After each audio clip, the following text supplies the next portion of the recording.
Greetings and salutations, everyone. I hope everyone is still doing well, and welcome to today's bonus upload. Before we jump into it, a couple links. As many of you know, I rely on Patreon, PayPal, channel membership, and the merch to help the channel to continue to grow and go. Links to Patreon, PayPal, and channel membership is in the description below. Merch displayed directly under the video. Also, Dogman Frightening Encounters, Volume 1 through 3, the audiobook versions. They were written and researched by Tom Lyons, narrated and produced by me, Jeff Nadolny. Those audiobooks are available on Audible, Amazon, and iTunes, links to which are also in the description as well. And finally, last but definitely not least, if you'd really like to help support the channel to continue to grow and go, simply subscribe. It does not cost a cent. Click the like button, takes half a second. If you don't want to miss out on any of the informative uploads I put out daily, click that bell icon, and folks, please leave a comment and share the video.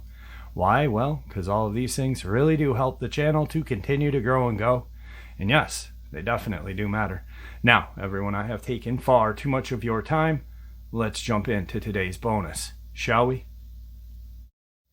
Alright, so for the new subscribers and people who have not heard this, every new video, or every first video of the day, is brand new. Periodically, throughout the day after that video, I throw out older interviews, experiences that you may have heard before for the new subscribers. Now, Victor, a dear friend of mine, was a dear friend of mine, government cryptid hunter, came on the show periodically talking about his experiences, his hunts, this, and that. And for a brief period of time, we put him on the spot with subscriber Q&As. And I do have some of those. So for the newer subscribers, these are the old Q&As. Unfortunately, we cannot do any with him because he has since passed, and it has been quite some time now. And I do miss him. So this is a Q&A with my dear friend, Victor / government cryptid hunter, hunted the big three. Let's get into it.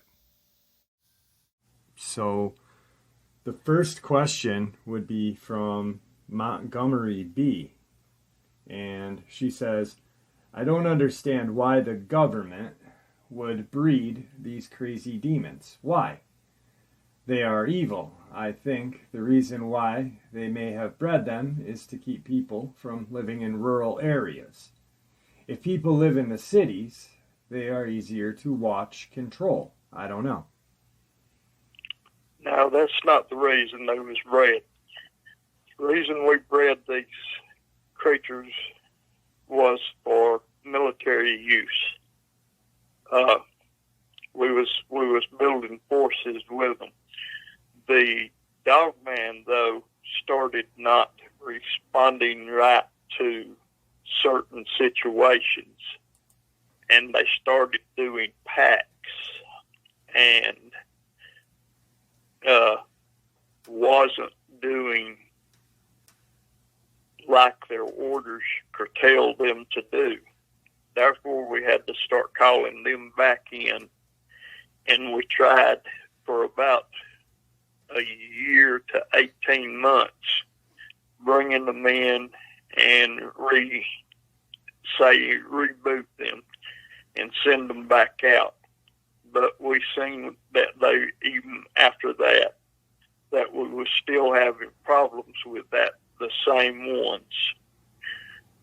So it was decided to trash their program 100%, call them in, euthanize them, and, do away with the Dogman program. The werewolf program was a success. It's done what it's done. We had 3% problem out of the werewolf program. And we had a fighting force at the end of it was the actual number, I've got it in front of me, is 77,000 408.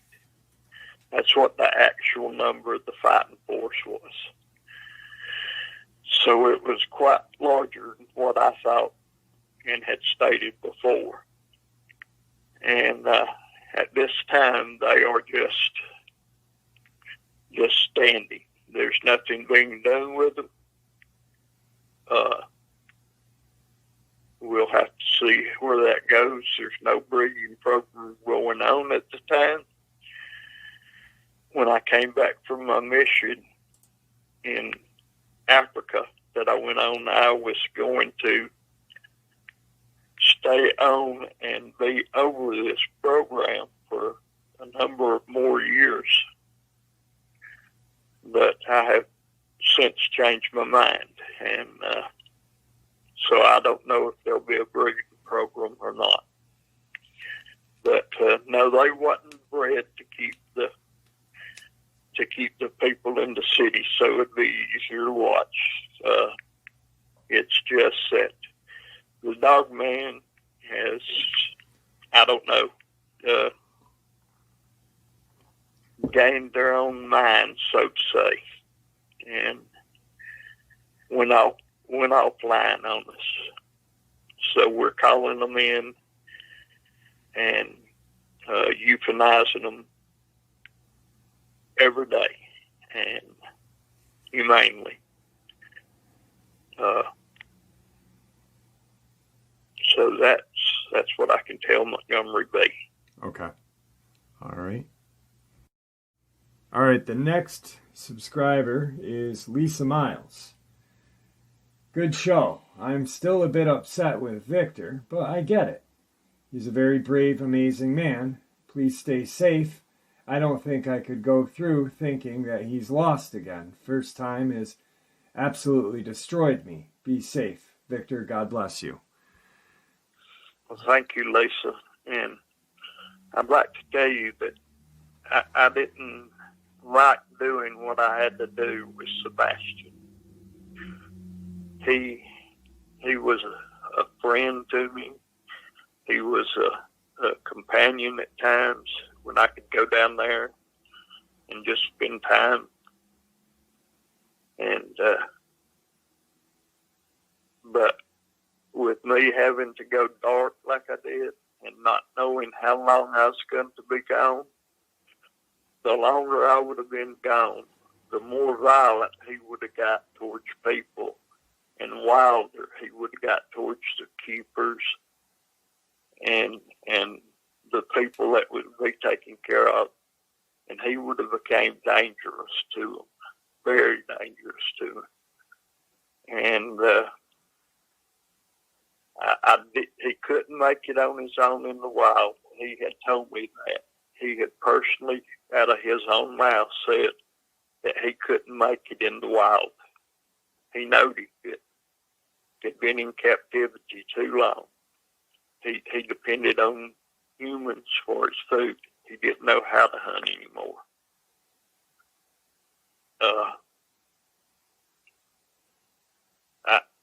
I saved him from death once when he killed them 5 men. It was me that signed for that to keep him from being euthanized then.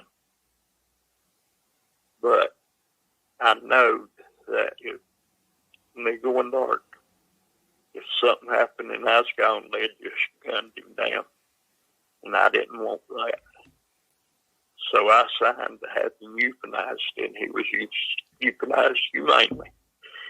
And it was just, he just went to sleep. And just like you would your pet, a cat or a dog. And I know it doesn't sound right, and it hurts me today. But I did the best thing that could be done for him.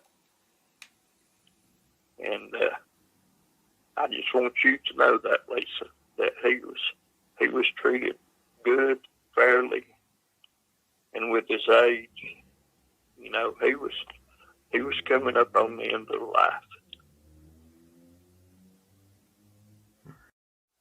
All right. The next subscriber, who asked is Hunter 1014. Wow, this was great, Jeff, Victor. As usual, put another good one out. Looking to hear more from him, ask him, would a silent dog whistle scare off a dogman? And what about an air horn? Okay, Hunter. We tried silent dog whistles back when we had the breeding program going. I could walk downstairs with a silent dog whistle and blow it, and we would get no reactions from nothing. We wouldn't even get a reaction from anything. The werewolves, the dogman, they might look at you, but that's about the extent of it. As far as scaring them off, it didn't affect them. I've never tried it on a Bigfoot, so I can't speak for a Bigfoot. Now, the air horn is a different story. It's not a guarantee, but the sudden shock of the blast from an air horn seems to set them in motion. And once they get in motion, the motion's either forward or away from you. And most time it'll be away from you. So I see that the air horn to be a scaring tactic, because they're not expecting it. And I would recommend an air horn over just about anything. Bear spray is really, really good if you buy the really, really good bear spray. But I'm talking, it's $100 a canister for the stuff that we used. But it worked. I mean, it'd stop them dead in their tracks. In a full charge, it'd stop a dog man dead in his tracks. Enough time to get a person away, you think? Or it would turn them away from you. They wouldn't come on. It would turn them totally away from you. It'd stop a charge. It'd stop an attack. Okay. All right. All right, we pretty much done with that one? Yep. Okay.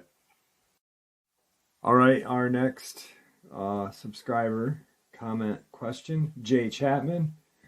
So the overall reptilian population is on a decline and possibly toward an extinction event. I've heard about reptilians disguising themselves as human, but do they do this as a means to perpetuate their species, or is it for more nefarious means? Victor shared some very interesting and deep cryptid subjects. Excellent. Yes, the reptilian population is on the decline. It's down to about 45,000 nationwide. This is from about 62,000 a year ago. The military is not involved in these things being killed off. We're not hunting them, haven't been hunting them. The only time we get involved with them is when they show up in a body at the White House. That's the only time we really get involved with them. And they show themselves through their eyes. They have no real meaning of being there. Why they're there, there's no reason. They just take over a human body, get inside it, show up. We get there, we identify, take them to a room, and get them out of the crowd, take them to a silence room, and take care of the problem. We get them in there, make sure everything's good, and we take them to the enclosures where we keep them. And that's where they serve out their time, or their life. and they seem to be happy down there mentally, and they never give any problems. We've never had no problems out of them. They've never been forceful or tried to resist or showed any aggression at any time. So I don't know the reason for them taking over a human body, because they can't live in them no longer than they can if their own body, unless it's just to hide. But they can be seen easier through the eyes. Is the easiest place to see it, that they're in a human body, is by the eyes, or right underneath the eyes. Right underneath the eyes, you can see scaling at times, and that's real easy to see. And it shows up more times in the women than it will in the male, the female species, or than the male. So that's one other thing to look at. If you see like scaling underneath the eyes. And that's about it on that one. But that's about all I've got for that. Okay. And the next question is another question from Jay Chapman. The creature that Victor dispatched on the coast of Northern California sounds like a pure abomination. It looked human but did not speak, and in the place of arms it had appendages that could slice through flesh. Sounds like a mermaid hybrid of sorts. Victor mentioned contacting Camp Pendleton to dispatch a helicopter to his area. I live near Camp Pendleton, MCB, and regularly hear helicopters flying to and from the base. Imagine one of those very helicopters I hear flying overhead was on its way north to retrieve the creature for its eventual transport to Virginia. I wonder when, the year, this occurred. Okay, Jay Chapman, this was June of 2020, and it was a mermaid-type hybrid, is what a male mermaid hybrid is what I would call it. And the arms, you've described them very well. Appendages that cut through flesh, bone. I mean, that night that I seen it do it, I didn't see it actually slice it, but when I got down there to the person, it was as clean a cut as could be made. And it was just sliced, and I went back to, they pointed me towards the coast, so I went towards the coast and ran all the way and got down there and came out, and I thought it was a person, and I hollered at them to stop. They wasn't stopping, so I ran over and got about 40 yards to my right and got in front of them, and I could see the arms wasn't right, and I screamed out and stopped, and it wasn't. And it was human, and then it let its arms out to the side, and they looked like big old knives nearly. And that just took me back, because I've been in the face of everything, and that looked like a man, and it had these things on it, and it had legs, and there's no clothes there. I mean, it was like looking me in the mirror, and the arms missing except for like flippers with sharp edges. And me back. Now, that set me back that night. But, yeah, I called it a mermaid male hopper. And it flew right into Pendleton down there at Marine Corps Base. I've been there several times. That happened June 2020. All right. All right. And the next subscriber, Carl Davis. Victor, could the large 22-inch prints belong to either the Gov'T or Sasquatch? Am assuming that the two subspecies of Sasquatch are not now extinct. Well, I'm going to address it because the Gov'T, the Sasquatch, the Skinwalker, the Wendigo are all Native American terms for what different tribes saw. The Gov'T is Micmac, more or less describing a Sasquatch with a large muzzle, human-like legs, my interpretation of a werewolf. The Wendigo is Mohawk, Iroquois, First Nation, Northern, East Coast tribe lore. Has no deer antlers. Skinwalker, native to Navajo. Yes, other tribes have shapeshifters, but they're not called skinwalkers. So when someone says, hey, I saw a skinwalker or Wendigo in North Carolina, no, you didn't. You saw something completely different. But because of Reddit, creepypastas, and other cryptid narrators wanting to create monsters and create stories about the Gov'T chased me through the woods, well, if the Gov'T chased you through the woods, you're Micmac, and you are living in the late 1700s, possibly even further back, 1800s. So more or less, I'm going to say the 22-inch footprints were probably Sasquatch. What do you say, Victor? Probably so. Probably a large species of it. All righty. Now, the next question, once again, Jay Chapman.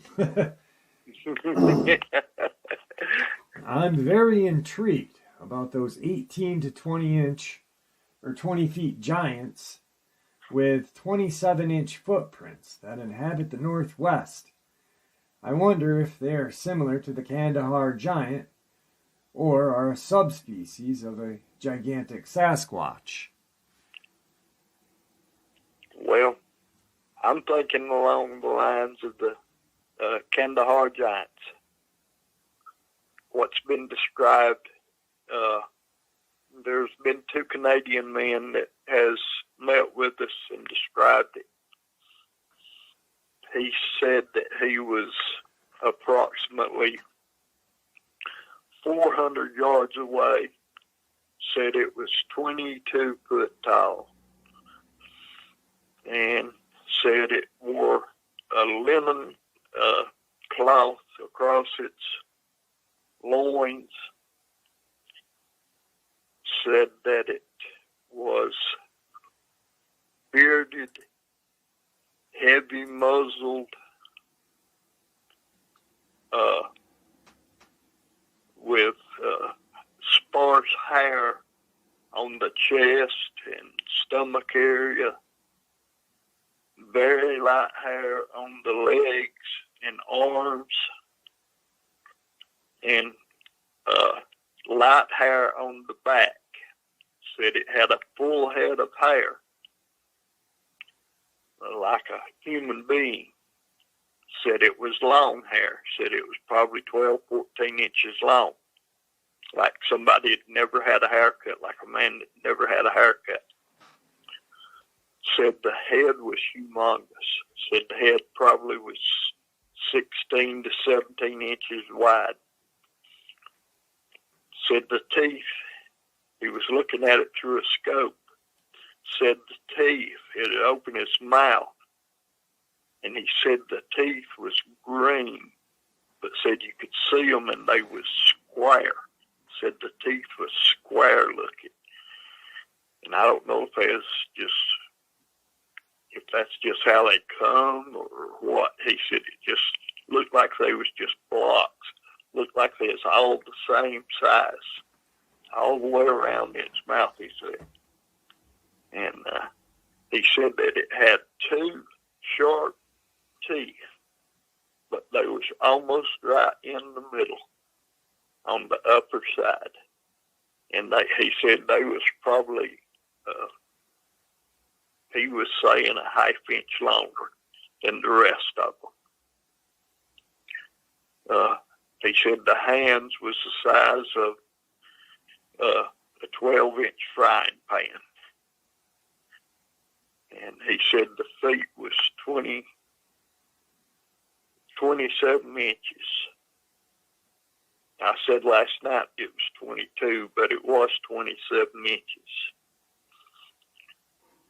And, but it's came down into the U.S. right there on the Idaho and Montana border. There's about a 30-mile strip right there that it comes into the U.S. on. And it'll come down inside the U.S. for about 7 or 8 miles. And that seems like as far as it'll travel inside the U.S. And we need to catch it on the U.S. side. We are black ops, and we can go any place we want to, but we've got laws we got to follow too. We would have to notify government, the Canadian government, if we wanted to go after this on account of the type of ops we are. And we just ain't gonna go there. They've asked for help several times, and we don't go out of the country. So we never went out of the country to help with cryptids. So we're going to keep it that way. All right. And before we get into the next question, Emily Horak, happy birthday. We're glad that we had Victor on as well for your birthday. Victor, wish her a happy birthday. Happy birthday, Emily. All right. We skipped over one wishing Emily a happy birthday, but DC, Georgia says, "Hey, Victor, please make the Georgia 28 your next mission if you can." Yikes. Hey, DC, Georgia. Well, if you happen to live in Hancock County, you might be running into the Georgia 28. That's where they're at. It's in Hancock County, and we've called them in twice, and they hadn't moved. They hadn't moved 10 miles, so they're not voluntarily coming in. Don't look like. We're going to give them send out another signal tomorrow, and if they don't move, probably by Friday, within the next couple of weeks after that, I'll take the team down there and we'll get them to move or something else happens. So we'll see how that goes. Okay? Don't worry about it though, DC. It'll be taken care of. All right, and then the next statement question we kind of address, Jay Ward, Bigfoot strength. They are reports of them getting into a Conex, a sea box container, without the locking mechanism being used. Also, the rams being bent by a bulldozer, D9 hydraulic that allow the movement of the blade. That's impressive. A lot of information can be found in Bobby Short's book, The De Facto Sasquatch. So we're going to touch basis on a little bit of the strength of Sasquatch real quick. They're the strongest of the big three. It would probably take, if you could get enough men around him and get hold of him at one time, it would probably take 18 men to hold one Sasquatch. And I'm talking men. Strong men.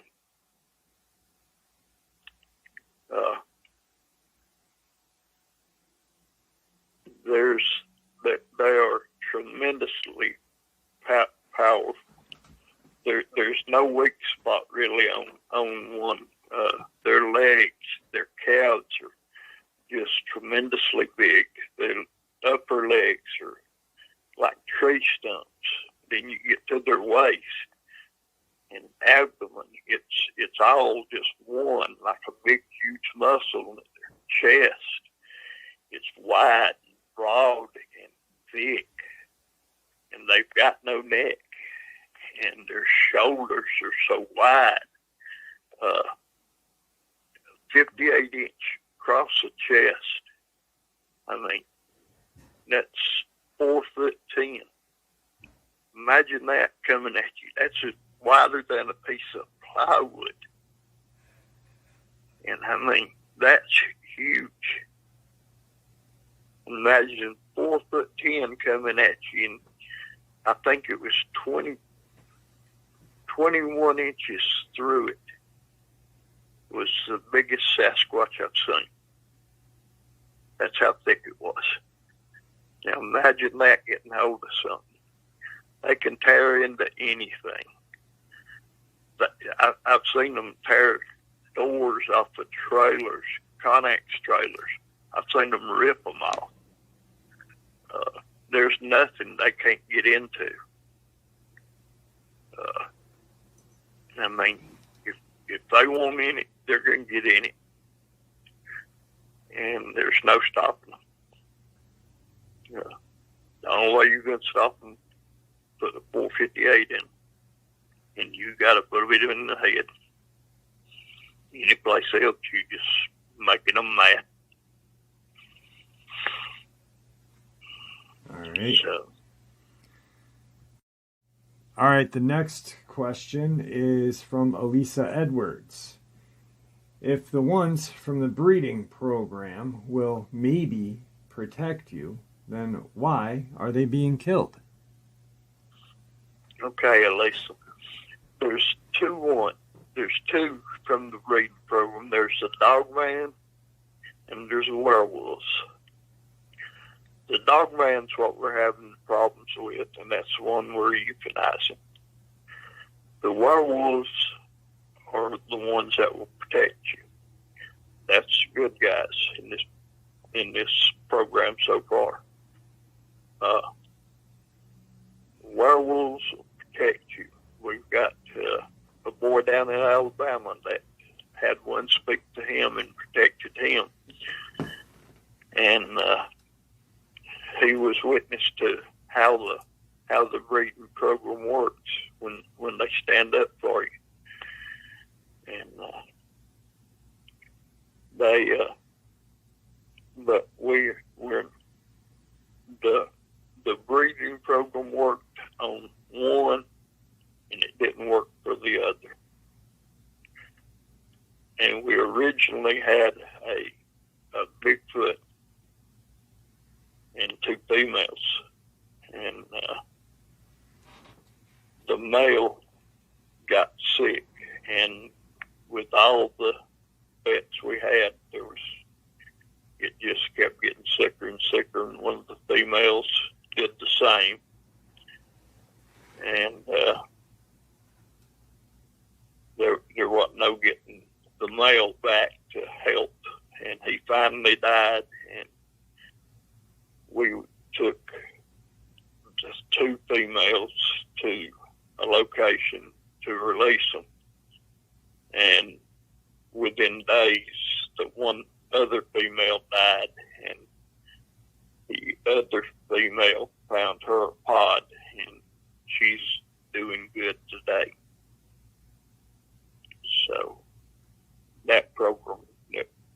two of the three programs hadn't really been a success, but the werewolf program was. Okay, then she actually asked a question right under Zcon. I haven't heard all of Victor's interviews. So, where are all these things coming from? Have they always been here, or are just something ramping up now? So, I think what she's trying to say is the little misunderstanding that the government didn't create them. They've always been here. Yeah. Okay. The next question or comment was from Magna 11. I think it was 200 plus wolves, Jeff, when I was talking about the super PAC. Well, I do my research, and before I speak, I make sure I know what I'm speaking about. And if you just type in super pack of wolves, the first thing that comes up is the small Russian town of Verhoynskik has recently been fighting a super pack of about 400 wolves. The predators have attacked livestock and killed 30 horses in 4 days. The size of the pack has stunned animal experts who say wolves usually hunt in small groups of 6 to 7. So, no, I was right because I do research before I speak. Most people should start doing that. Next question is from Chuck Hashman. Why doesn't Victor / the government allow the public to build and design the proper weapons to deal with all of these beasts, including biblical giants? This includes using air power along with redesigned guns that will turn these things into puppy chow. Imagine how excited big game hunters would be knowing they have prey that is too dangerous to hunt. The way I see it, Victor needs all the help they can get. Thank you, Chuck. We do need more agents, but all our agents come from the military, as you know. So we don't, get outside help. And we do have the best weapons allowed that money can get. You take a .458 Winchester mag, and it'll take down any creature that I've ever hunted. It'll take down the Kandahar giants. And I know this from personal experience.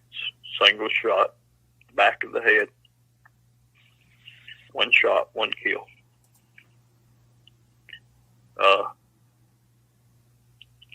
It don't make them into puppy chow, but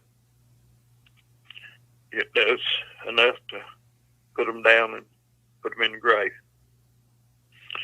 We don't need a bunch of big game hunters out there running around trying to kill something that's too dangerous to hunt to start with.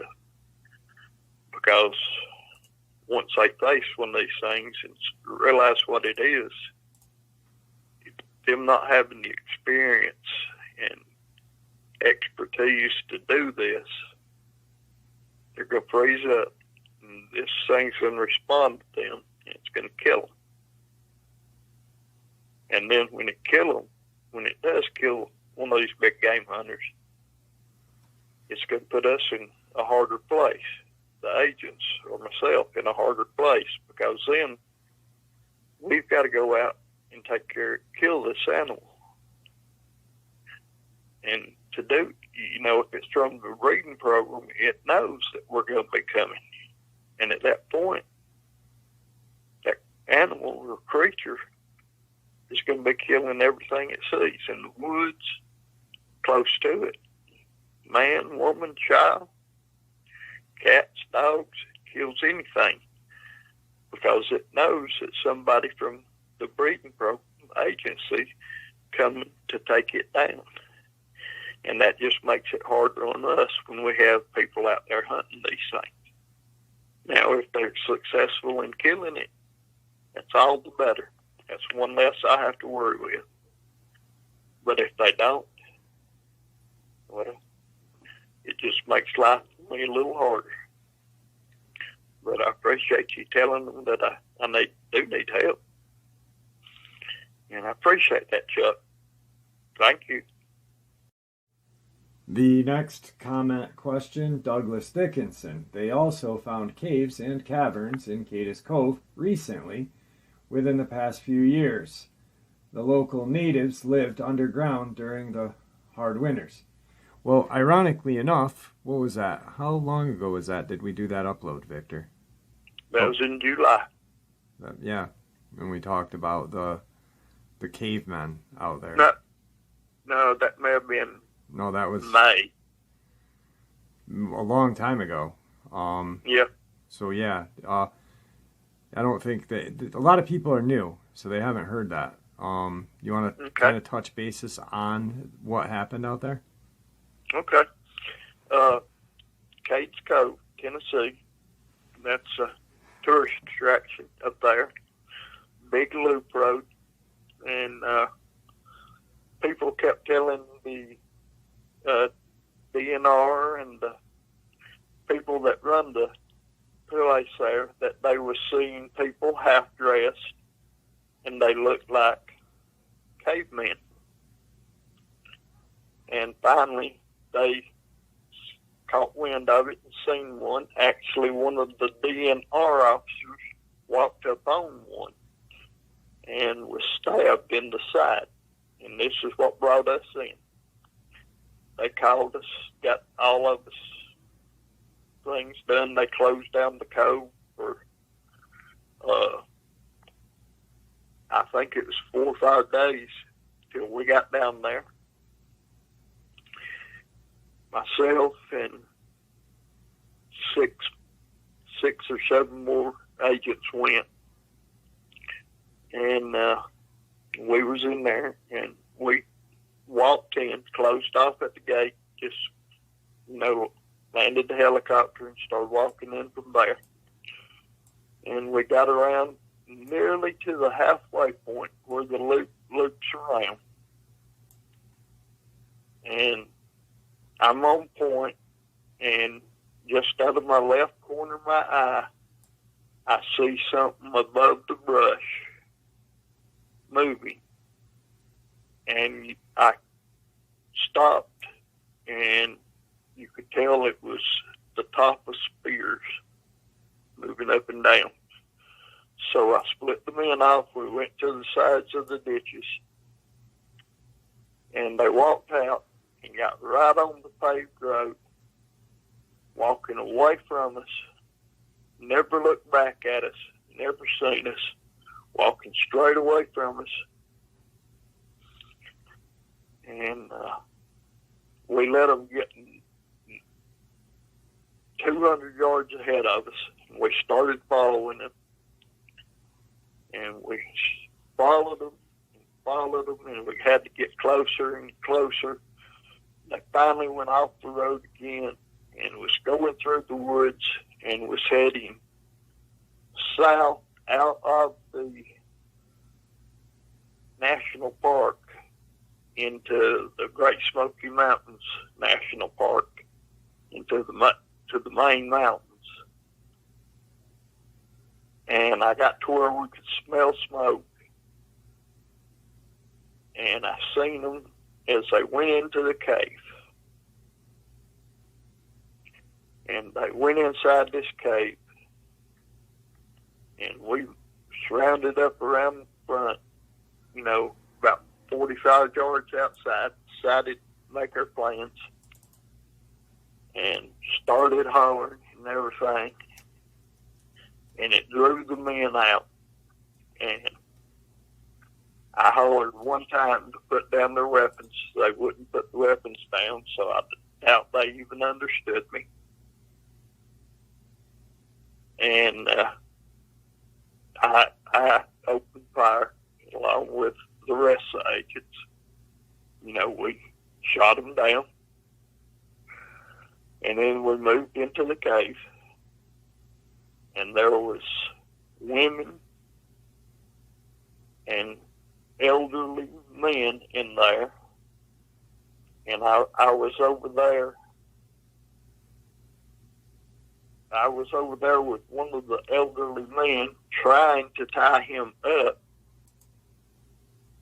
putting his hands behind his back and put them in them plastic loops and tie his hands together. And one of the women jumped on my back and stabbed me in the chest with a stone knife. And one of the other guys got her off of me. He shot and killed her. And that old man that I was trying to put his hands behind his back and cuff him, he came up. And somebody ended up shooting him. Well, before it was over, all 13 of them was dead. There was no children. They ended up defining the ages. The youngest one there was 17. And the old man, they said, was 81, I think, was his age of the age range. And, but they had an underground cave that they was living in. And they had a fire pit in the middle of it. And the smoke went up through a hole that they had fixed. It went straight up and out through the top of the cave. It didn't go out through the mouth of the cave where we walked in. It went up through the top of the cave and out that way. And that was pretty ingenious of how they got the smoke out of the cave. But it was always dry in there. They had running water probably 25 yards outside the cave. Warm. It was warm in there. And dry. And I hated having to do what I did. But, we got out and got bandaged up enough to get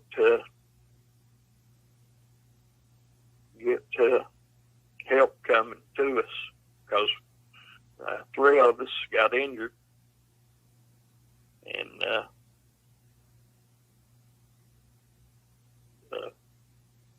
we loaded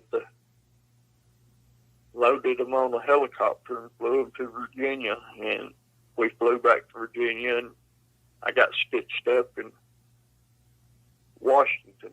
And,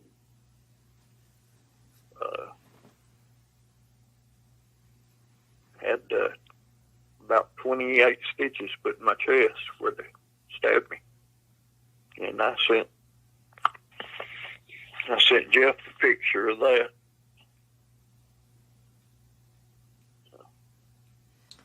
All right. That was pretty good up there. So that's just a little bit of the Cades Cove thing. Let's get to the next question. Next question is Troy Perez. Sorry if I massacred your last name. Victor, does the person who threatens citizens when they had encounters in the past, possible tracker, son of a former tracker, work for or with you? The answer to that, Troy, is no. None of my people would ever threaten you. No way. Now, it could be somebody that has retired out and doing it on the side illegally. They're not supposed to once they leave the agency. They're not supposed to do it at all. It could be just somebody that's doing it on their own and saying they're from the government or something like that. But no, you would never, ever be threatened by one of my agents. And if you are, my agents would show you credentials. That's how you'll know it's us. Real credentials. They'll also give you a card. You'll have their name on it. Underneath their name will be mine.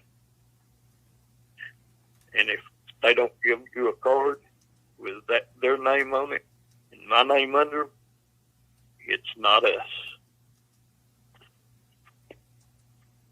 So, no. That's the answer for you, sir. Next subscriber is going to be Inquisitive Southern Woman. From his description, I can now say my encounter was with a Dogman. My question for Victor is, how likely is it for a Dogman to sniff you out?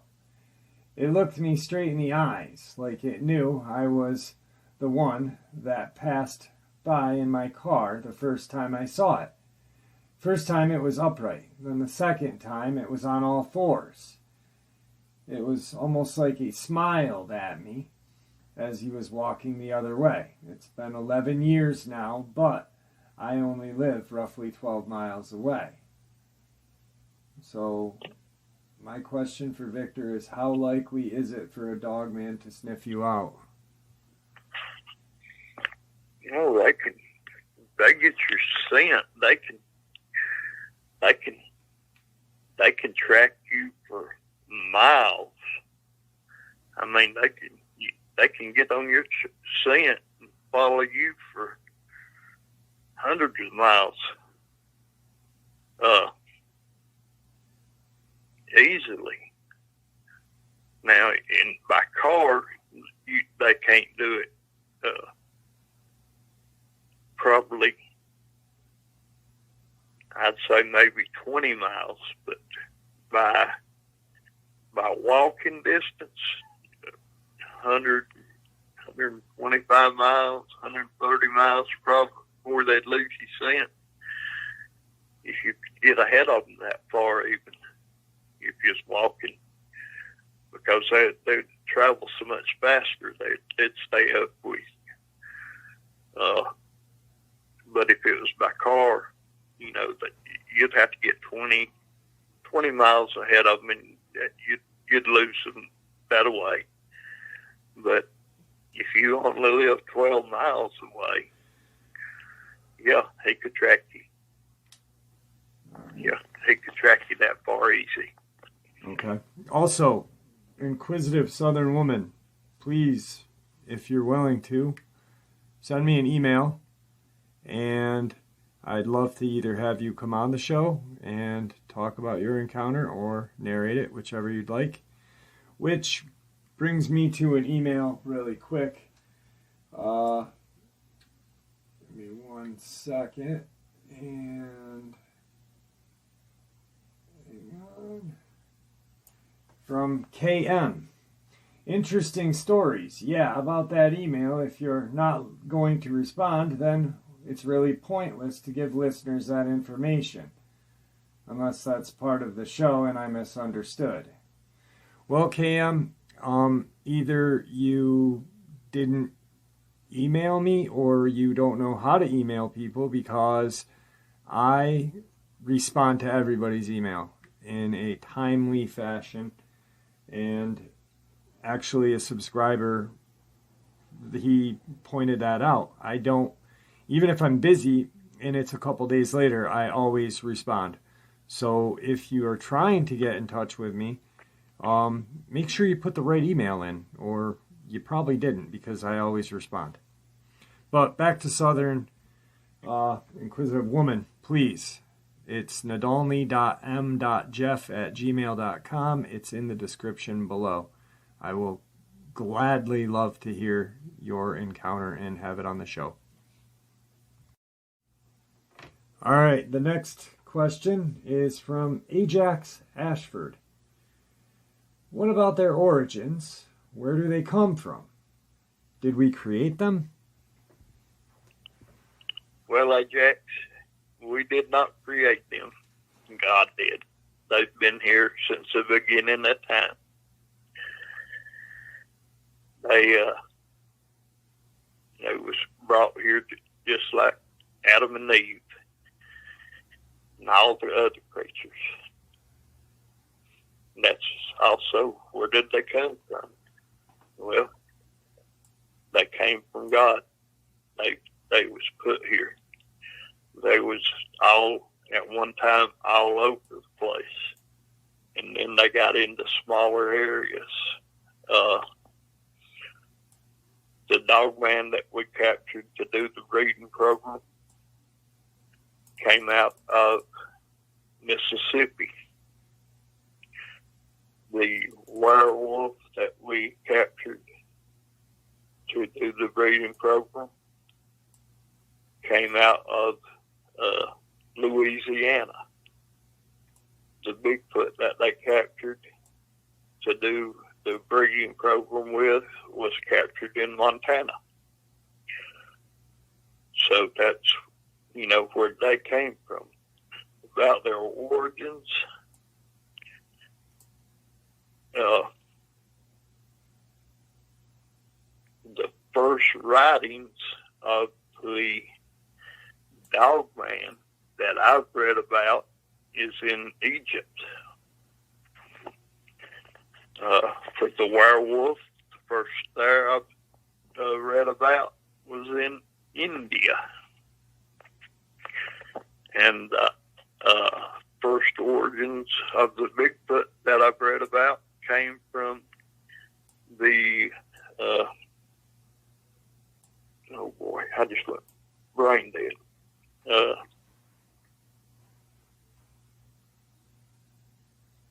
Himalayas. So that's the basic origins. And where did we get our starting breeds from? That's where they came from. I don't know if that's exactly what you're looking for, but we created none of them. We didn't alter them in any way. We tried to pick, after we started capturing these things and bringing them in, we tried to make do selective breeding with females to our males. Raphael was a different type of a Dogman than your standard looking Dogman. Sebastian was a different looking werewolf than the standard looking werewolf.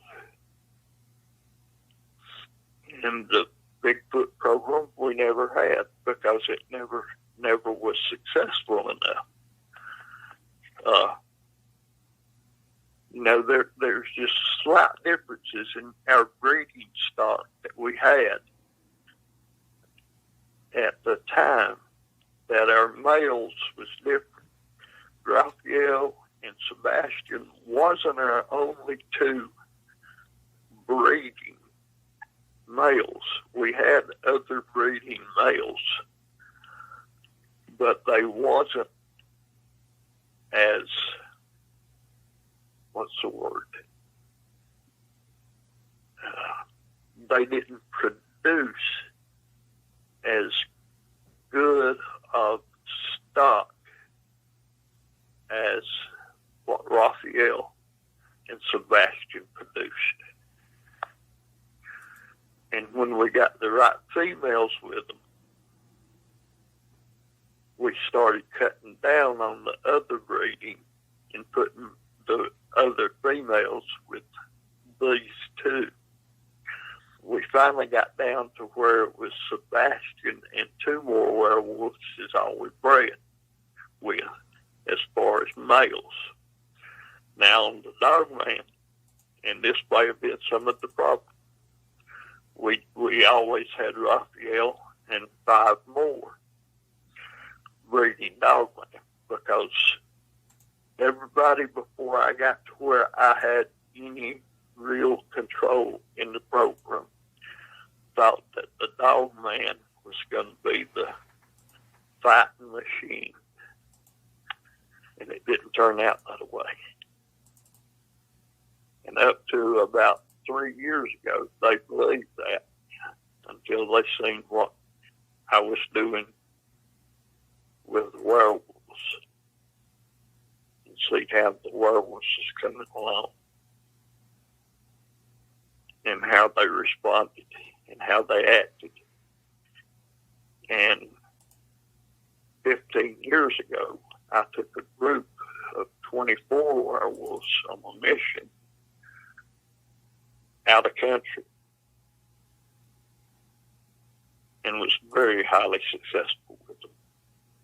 And then it seemed like it was every month I was gone out of country to do a mission with werewolves, come back, hunt monsters, go out of country to do a mission, Victor, come back. Victor, we're going to have... So, you know, we'd go out of country and come back, and they seen what they was doing and seeing how good they was responding to me, how loyal there was, and losing no troops. And finally, one mission, I got a werewolf shot down. This was probably close to 15 years ago, and probably 14 years ago. And we was leaving, mission complete, and all the other werewolves was there with me, was coming out, and I stopped, and I picked that werewolf up, probably right at 380 pounds, got him across my shoulders, started walking out with him. Them werewolves asked me what I was doing. I told them, we don't leave nobody behind. And I probably walked 200 yards with him and was giving out, was getting tired with him. And one of the others came up to me and took him, carried him the rest of the way out to the pickup point, which is probably, I don't know, maybe a click away. Probably not that far. And I got the respect of the werewolves that night, and they passed the word. And since then, I've had it. And that's how good they are. All right. Now, really quick, just so there is not any misunderstanding of what he is saying. Victor never hunted other cryptids or cryptids outside of the country. He used the werewolves as soldiers outside of the country, right? Yes. Okay. Yes, that's what I done. I was on other missions outside the country. Just like this past month, I was in Africa and had 48 with me there, and somebody else gets some other company gets the you know the glory for it, and you know it's not right. But who's going to stand up there and say, well, this one man and these these 4 men and these 48 werewolves went down there and got this person back? You know, who's going to say that? Or something like that, you know, who's going to say that? So, anyway, right. I ain't complaining. I've had a good career. All right, really quick before we venture on, I usually do the comment section the first hour, maybe hour and a half, throw hearts out, for the simple reason of, since I've grown, I've found trolls. As we've been doing this, I've been going and I've been noticing a guy named Amon Delaney. Well, Amon, I'm going to make you famous. Thanks for trolling my channel. You've only had a YouTube name since November 7th of 2020, and you've trolled my channel since then. So guys, when you see him, give him some love, would you, from me? And I really appreciate it. Give him some love from me, too. All right. Next question is from Michelle Gov'T. Is there a difference in the temperament between male or female Dogman? I do recall you stating the female werewolf have never caused harm. Well, no, the females are not near as aggressive as the males. Not in any sort of the way they are. The female Dogman will attack, provoked and pushed into a fight. Most of the time they will run away. If they have any chance, they'll run away. The werewolf, I promise you, if it's female, she will run. And most of the time you won't even see a female Bigfoot except you seen Patty. That's the most famous film of all. And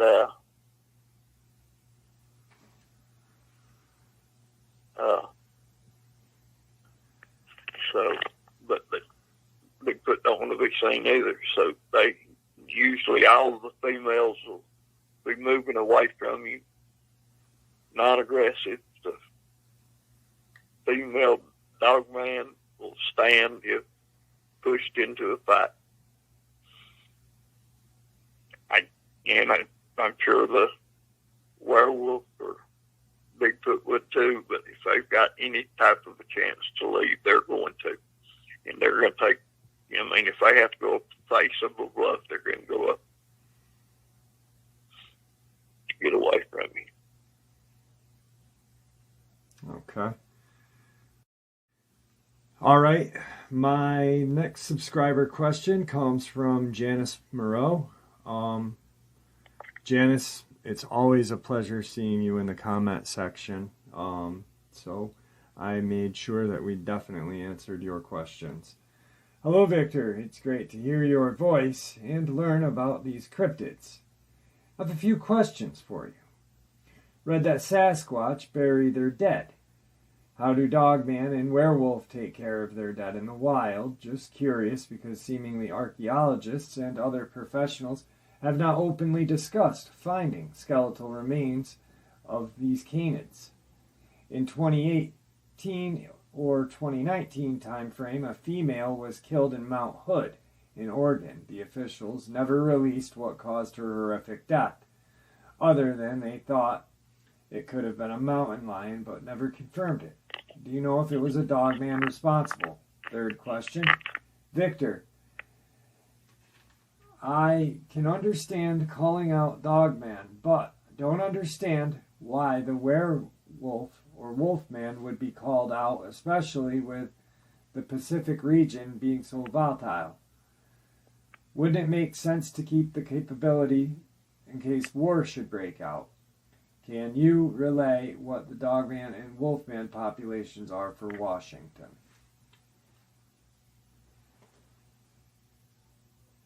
Okay. Let's go to the first question. I'm working on my computer right now trying to find out something.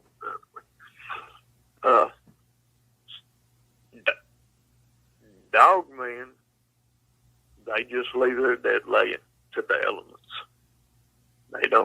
They don't do anything with them. They don't try to bury them. They don't try to do anything with them.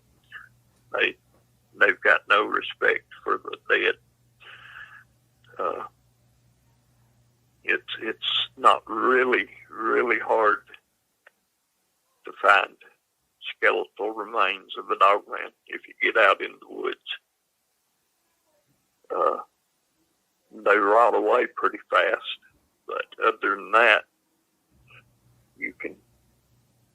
I can just about take you at any time and walk you through the woods in the day's time and find you a skeleton of a Dogman. Now the Wolfman, they bury theirs. They're like the Sasquatch. They bury their dead because they're more. They live two or three in the group. Usually one male and two females is usually how they live. And after young get up of age of 6 or 7, they're out on their own and doing what they need to do to survive. And but the 3 that they'll live together for many years and never turn their back on one another. And but they bury one another. And if the male dies, the females will bury the male, and they'll try to stay together and try to find a single male that'll take on both of them. And that's how they work. Now I've actually got 2 female hikers that was killed in that hood,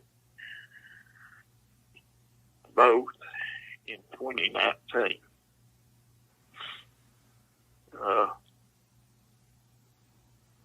I've got one that's being killed by a mountain lion, confirmed,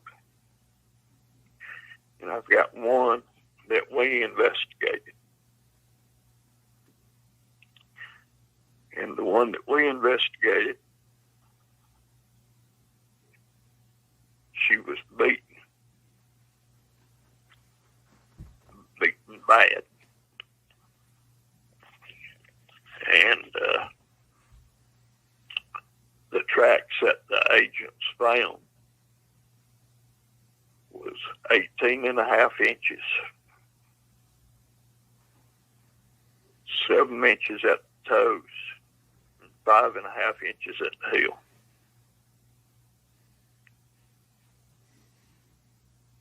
And they tracked for 4 days, and they seen Bigfoot, but the 2 agents never could get a shot. They said it was like he was supernatural.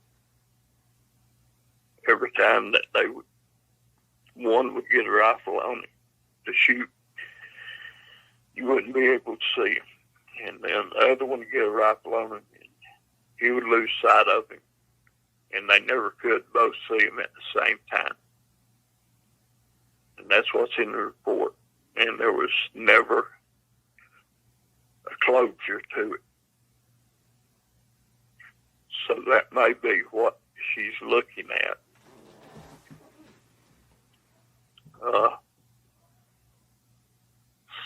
Looks like it happened at night, and that she came out of a tent to see what was rustling around in her things is what they've written up. And as far as culling the Dogman, we're culling them as fast as I can. And I'm not culling the Wolfman. We're not doing anything with the Wolfman. They're just out there right now. They're not doing anything. They're no harm for me. They're on standby right now still. And it's pretty bad up there in the Washington area. And I'm not gonna do this but one time. And I'm going to give you the population for the whole state. And the population for the whole state of Washington. Dogman, there's, for the whole state, hold on just a second.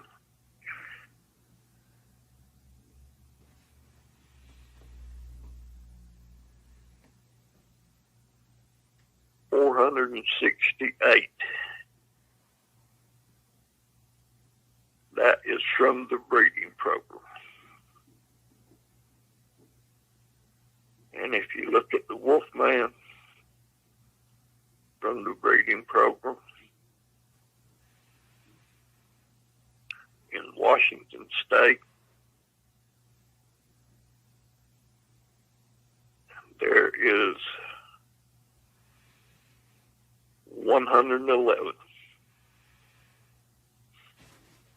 Janice, I hope that helps you. All right, guys, and tonight's last question will be from Bill Schnicks.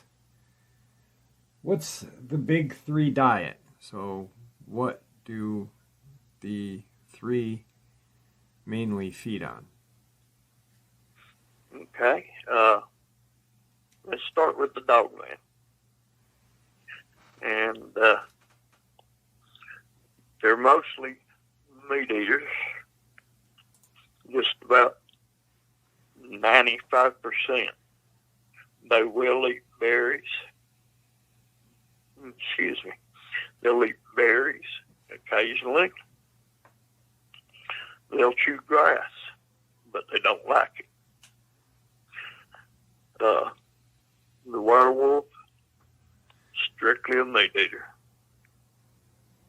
100%. You won't see them eating anything but meat.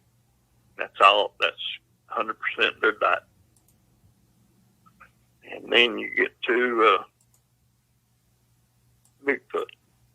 Now, Bigfoot will eat berries. He'll eat grass. He'll eat meat. Bigfoot will eat just about anything it can get its hands on. They love watercress.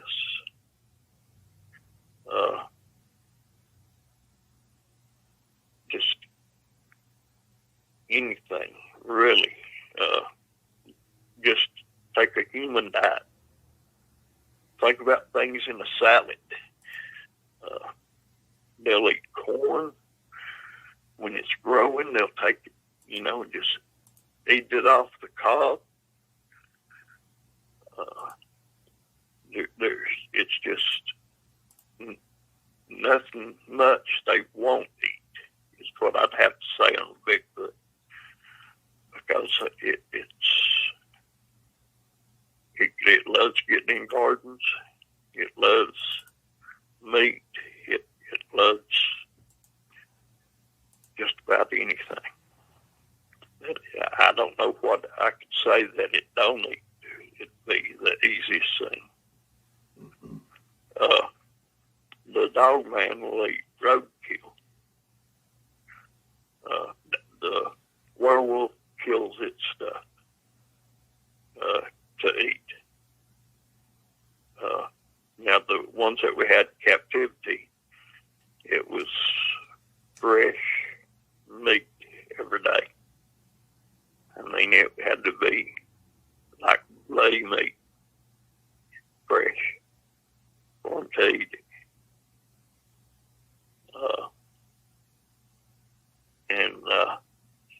I remember talking to Sebastian and him telling us about his diet.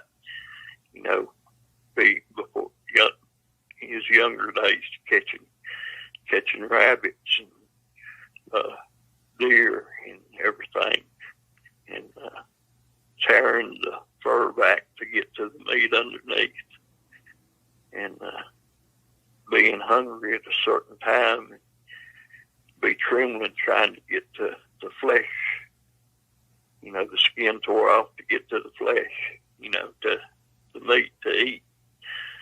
And he sounded like they could get excited to get to it, but with their claws, it didn't take them but a minute or two to get torn in and underneath, and they was there. So it ain't like they went hungry, But that's another sign for you when you're around your home, is to watch. They can catch the small game first. Small game, the wild game's going to go. When you see it gone, then you're going to start to see your domestic animals, your dogs and your cats. You're going to see them start missing. And after you see your dogs and your cats go missing, you can start looking at farms where their livestock, lambs, sheep, calves, steers, occasional full-size bulls, horses. They'll finally get to taking down the full-size bulls even if they get hungry. And a lot of times they'll rip off the hind end of a cow and leave the rest of it laying and take that hind end to wherever they'll end up at. And it's just amazing how they do eat and stay alive. And then after that, if they run out of that and they don't leave the area, they're gonna start hunting humans because that's all there's left to eat. And unfortunately, that's the ones that give us trouble. That's the ones that stay till the food runs out and won't leave the area and starts hunting humans. And that's when there's trouble in the area. But that's about all they eat. All right, guys. Well, I hope you guys enjoyed tonight's Q&A with Victor. It's always a pleasure having him on, and tonight this was his idea.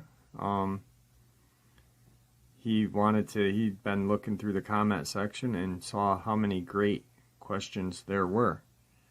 And he really felt like you guys needed to have those questions answered, and he wanted to definitely answer them for you guys tonight. So I hope you guys definitely enjoyed tonight's upload. Victor, anything you'd like to say to everybody before we go? Just remember, get out in the wild. Enjoy it out there. That's what it's here for us. That's what these wildlife management areas and national parks are here for. They're here for the people, and we are the people. So get out there and enjoy them. Don't be scared. Just be cautious. Be alert. God bless everyone. There you have it, folks. I hope you all enjoyed today's bonus as much as I enjoyed sharing it with you. Once again, Victor is no longer with us. Unfortunately, I wish he was still with us because I really just miss having our BS sessions that we used to have just personally, So, yeah. Anyway. Thank you for supporting the channel. It is your support that keeps this channel growing and going, and what gives us all a place and a chance to share our experiences and theories judgment-free. Everyone is simply treated with the respect that we deserve, so thank you. Please stay safe, happy, healthy, and ever vigilant. Keeping an eye on our children, pets, family, and friends. These creatures are real. They are out there and dangerous. Share this information with those you love and care about, and it may just help save their lives someday. Until next time, never stop asking questions, never stop searching for the truth, and God bless you all.